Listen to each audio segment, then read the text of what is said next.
Harka fuune akkam jirtu kabajamoo dhaggeeffattoota Finfinnee Maltiimiidiyaa. Akkuma kanaan dura qophii barsiisoo fi bashannansiisoo isin biraan geenyu har'as waa'ee seenaa Oliiqaa Dingil qabannee dhiyaanneerra hanga dhumaatti nu faana turan afeerraa keenya. Oliiqaa Dingil lammii Oromoo yoo ta'u, uummata Oromoo naannawaa Qellem Wallaggaa keessa jiraatu jidduudha kanneen hidda Ja'ansayyoo warra Laaloorraa dhalate. Qorannoon seenaa hanga har'aatti maqaa badhaa haadha isaa beekuun danda'amu baatus maqaan isaa guutuun Oliiqaa Dingil Bookaa jedhama. Bakki dhaloota gooticha Oliiqaa Qellem Wallaggaa keessa Yamaaloogii Walal ganda Gurraattii Walal bakka Deentaa Gaaree jedhamu. Barri dhaloota isaa sirriitti qoratamee beekamu baatus namoota bara sana beeku jedhaman irraa akka himametti tilmaamaan bara 1890 ta'uu akka hin oolle dubbatama. Oliiqaa Dingil mana barumsaa qeessotaa yookaan lubootaa galee akka barate seenaan isaa ni mirkaneessa. Erga guddatee umuriin isaa hojiif ga'ee booda bara bulchiinsaa Haayile Sillaasee mootummaadhaan miindeffamee hojjetaa ture. Ga'een hojii goota kanaas gabaarra naanna'ee ashuuraa mootummaa walitti qabu ture. Gabaa hedduu inni irra naanna'aa ture keessaa gabaan Ashii, Muggii, Shabal, Qaaqeefaan ni eeramu. Bakki jireenya isaa magaalaa Dambidolloo ganda Duwwaa 3 keessa akka ture odeeffannoon jiru ni ibsa. Oliiqaan dubartii maqaan ishee Gannataa Warqii Ashaanaa jedhamtu gidaamiidhaa fuudhee jiraachaa ture. Walumaa galatti Oliiqaan lammii nagaa namaa fi biyyaaf yaaduu fi quuqamu yoo ta'u, amala isaa kanaan uummata Oromoo biratti hedduu jaallatamaa ture. Caamsaa 23 bara 1929 wayita koloneeffattoonni Xaaliyaanii Itoophiyaa humnaan weeraranii qabatanitti waggaa tokko booda dhiibbaa koloneeffattoonni kun uummatarraan gahaniin mormee bosona seene. Gocha Xaaliyaanonnii fi sirni gita bittaa nafxanyootaa uummata biyyattii keessa jiraatan irratti keessumaa Oromoo irratti raawwachaa turan irraa kan ka'e haalli jireenyaa, aadaa fi safuun uummattootaa baduu jalqabe. Wayita sana Xaaliyaanonni lammiilee Itoophiyaa tokko tokko ofitti madaqsuudhaan maqaa baandaa jedhamu itti moggaasuun duuka buutuu isaanii taasifachaa turaniiru. Xaaliyaanonni baandota kanneen irraa odeeffannoowwan garaagaraa argataa akka turjumaanaattis itti gargaaramaa turaniiru. Gochi baandotaa fi Xaaliyaanotaa kun Oliiqaa qofa osoo hin ta'in namoota saba isaanii jaallatan hunda kan aarsu ture. Gochi suukanneessaan uummata irratti raawwatamu yeroodhaa gara yerootti babal'achaa dhufuusaa irraayyuu roorroon haadha warraa Oliiqaa Dingil aadde Gannat Warqii yookaan Moominaa Ashaanaa irra ga'eera jedhamu aarii Oliiqaan duraanuu qabu akka dabalu taasise. Kana malees gaaf tokko baandaa Xaaliyaanii kan ture namichi Baashaa Gabayyoo Waldee fi Oliiqaan otoo Amaariffaan haasa'anii Baashaa Gabayyoon Oliiqaa Dingil akka tuffiitti jecha Oromoon jedhamu hin feeneen arrabsa.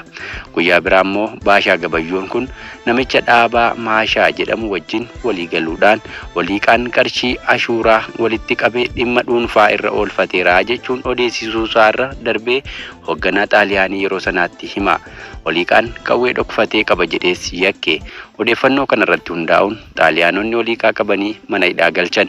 Oliiqaan halkanuma sana mana hidhaa cabsee ba'uudhaan bakka dhaloota isaa Deentaa Garee dhaquudhaan qawwee Beeljigii lammaffaa jedhamu bitatee Dambidollootti deebi'e. Halkan gaaf tokko Baashaa Gabayyoo ajjeesee gara mana Baashaa Gabayyoo dhaqee haadha warraa Baashaa alatti baasuun ati dhirsan kee dhabda, ani immoo haadha warraa koon dhabee jechuun du'a abbaa warraa ishee itti himee manicha qabeenya keessa jiru waliin gube. Itti aansee namicha dhaabaa Maashaa jedhamu immoo gabaa Dafinoo yookaan Dambidolloo keessatti ajjeesee anatu ajjeesee nama biraa hin gaafatinaa jedhee barreessee mukatti maxxanse. Intala isaa fi haadha warraa isaa ganduma Duwwaa 3 keessatti dhiisee deeme. Kana booda Oliiqaan nama durumaa qabee isa bira jiraatu kan maqaan isaa Shaanqoo jedhamu qawwee namoonni dirqiidhaan Xaaliyaaniif galchuuf deeman irraa booji'ee Shaanqoo hidhachiise.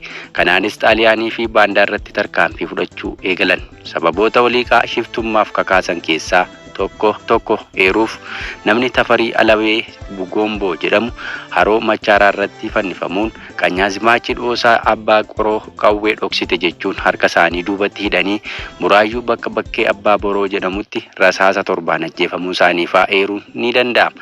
Guyyumaan luba Maammoo Corqaa fi luba Gidaadaa Soolan Haayile Sillaasee wajjin quunnamtii qabdu jechuun harka isaanii lachan duubatti hidhanii Jimmaa Abbaa Jifaar geeffamanii murtoon du'aa itti murtaa'e utuu haara har'a boru duuna jedhanii eegaa jiranii haala hin yaadamneen bilisa ba'anii gara naannawaa jireenya isaaniitti deebi'aniiru.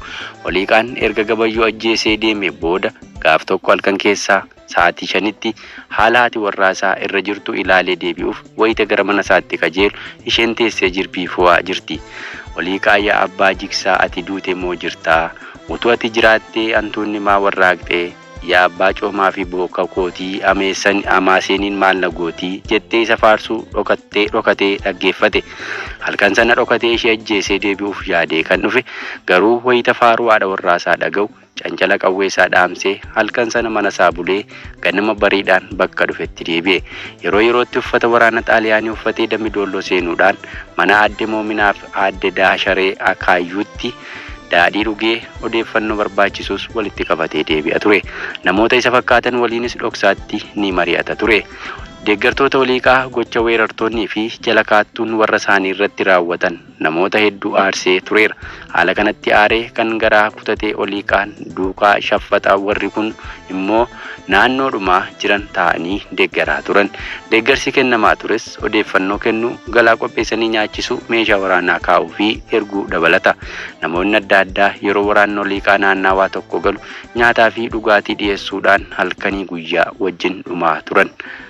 Loltoonni Oliiqaa xaaliyaanii dhamaasanii fi baandaa bakka garaagaraatti oliif gadi joonjessaa fi ajjeesaa turan.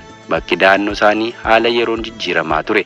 Lafti akka holqa qacii, aggataa, macaqeddoo, ondoloqqee, doggaa, walal, cabal, qilxukaarraa fi ulaa biyyaa'oo bakka itti daatan akka ture dubbatama.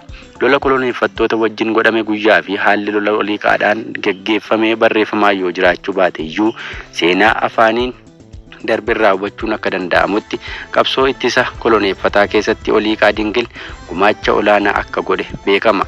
Tooftaa mataa isaatiin gaggeeffamee injifannoowwan gurguddoo galmeessaa tureera. Fakkeenyaaf yeroo xaaliyaanonni fi baandaan Oliiqaan hawusaa jira jedhanii achi dhaqan jalaa miliquudhaan jara joonchisaa tureera.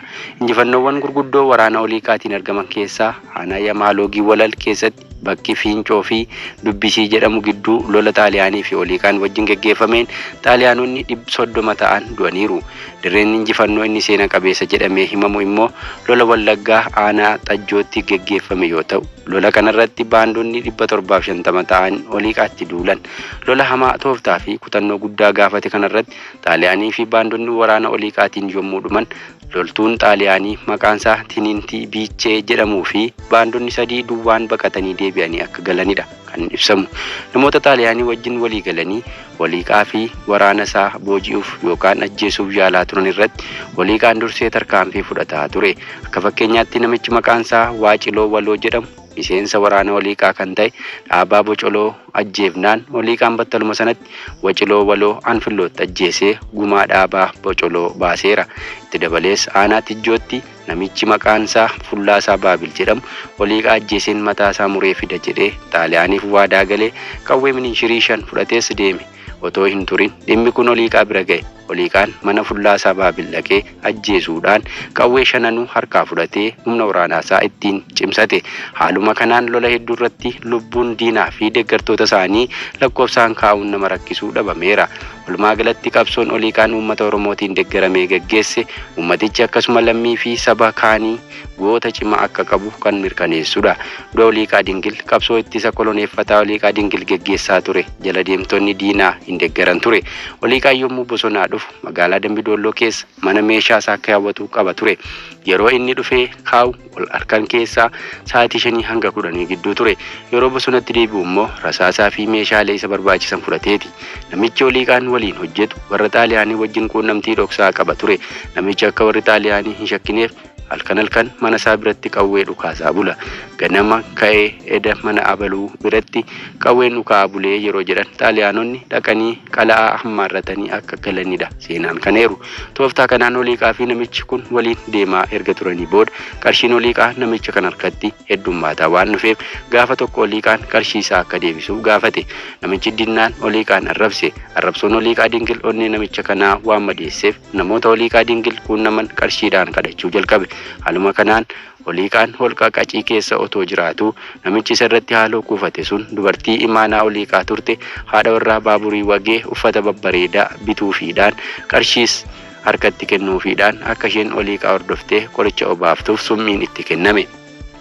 Haaluma kanaan osoo jiranii gaaf tokko oliiqaa heexoon mulanaan dubartiin imaanaasaa turte sun qoricha daaktee summii itti kenname itti dabaltee oliiqaan akka dhuguuf kenniteef oliiqaan heddii summicha dhugee booda qaamni isaa dadhabaa deeme. Guyyaa yeroon inni waa nyaatu geenyaan ammas lammaffaa nyaata summii qabu dabalteef dhugaatii maastiikaa jedhamu kan summiin makame akka inni dhuguufis affeerte. Kana booda oliiqaan laafaa deeme. Namoonni isa duukaa turanis waan godhan wallaalan. Guyyaa guutuu dhukkubsataa oolee roobii halkan sa'aatii 9 irratti bakka oddoo butaa jedhamutti du'e. Namichi tooftaa nyaataa fi summii dhiyeessuudhaan naftanyicha wajjin walii galee qabaachaa turee fi namni maqaan isaa Wadaajoo jedhamu gaafa oliiqaan du'uu isaa hubatu qawwee dhukaasee funyaansaa madeessuun anatu ajjeese jedhee muudamuuf jecha xaaliyaanotatti gabaase. Gaafa du'a oliiqaa dhaga'u uummanni naawwaa sanaa baay'ee iyyee boo'e. Hogganoonni koloneeffataas Dambidolloo irraa yeroo dhufan oliiqaa miti kan du'e nama biraa ta'aa jedhan shakkanii turan.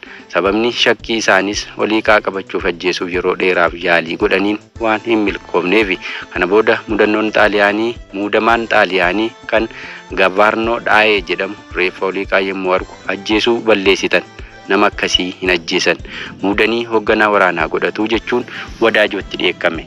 Erga reeffa isaa gara magaalaa Dambidolloo geessanii booda haadha warraa oliiqaa waamanii isa ta'uu fi dhiisuu isaa adda akka baaftu gaafatan. Isheenis mallattoo duraan miila isaa irraa ture ilaaltee isa ta'uu mirkaneessiteef. Sana booda xaaliyaanonni reeffa isaa suuraa kaasanii karaa laga Boorxaa buusanii naannawaa dur Beheraawwii Xoor jedhamutti awwaalan. Wadaajoo isa oliiqaa natu ajjeese jedhu Jimmaa geeffamee otuu achi jiru guyyaa tokko mana daadhii taa'ee otuu dhaadatu durbiin oliiqaa achumatti ajjeese. Erga oliiqaan du'e weeddiftoonni akkana jedhanii isa faarsaa turani. Facaasaa heexoo dhuguun oddoo butaa irraa buluun michuu dubartii buluun xixxiixaa dingil bookaa oliiqaa galaafatee qawween oliiqaa ajjeese maqaan isaa Wacafoodhaa. Baga kaartaan nyaatinii namni oliiqaa ajjeese maqaan isaa Wadaajoodhaa baga taa'een nyaatinii jechuun weeddisaa turan. Egaa dhaggeeffattoota Finfinnee Maltiimiidiyaa qophiin irraaf qabanne kana fakkaata. Isin faana kan ture Anaa Gaajimaan ture. Finfinnee Maltiimiidiyaa subscribe, like, share gochuu hin dagatinaa. Dhaamsa keenya hanga walitti deebinutti nagaan nuuf tura.